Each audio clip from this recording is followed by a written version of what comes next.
వీళ్ళు అనుకుంటుండొచ్చు, మేము మీడియా దృష్టిలో పడి మీడియాను అట్రాక్ట్ చేసాం, వీడియోలు వచ్చినాయి, ఇవన్నీ కూడా దేశమంతా ప్రపంచమంతా కూడా సర్క్యులేట్ అవుతాయి, దీని ద్వారా భారతదేశ ప్రభుత్వం అప్రతిష్ట పాలవుద్ది అని సంతోషపడుతుండొచ్చు రాహుల్ గాంధీ గారు.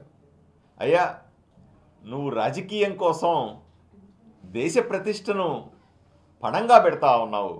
నువ్వు నీ పార్టీ ఏదో రాజకీయం చేయాలని పోయి ప్రపంచ దేశాల ముందు నరేంద్ర మోదీ గారి నాయకత్వాన్ని ముందు నిలవలేక ఈరోజు కుప్పిగంతులేస్తా ఉన్నావు.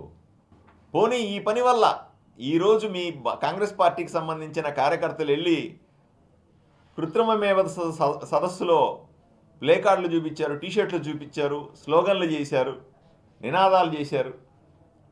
వీటి వల్ల దేశానికి ఏమైనా మంచి జరిగిందా? పోనీ ఇక్కడ జరిగిన సదస్సుకి ఏమన్నా కూడా మంచి జరిగిందా? దీనివల్ల నీకు రాజకీయంగా ఏమైనా లబ్ధి పొందుతావా?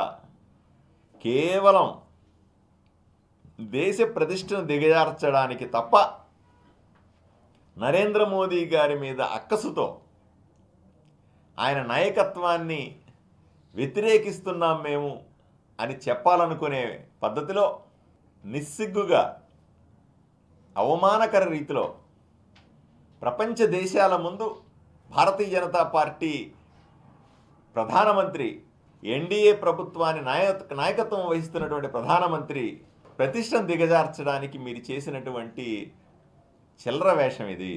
దీన్ని ప్రజలు అసహించుకుంటారు.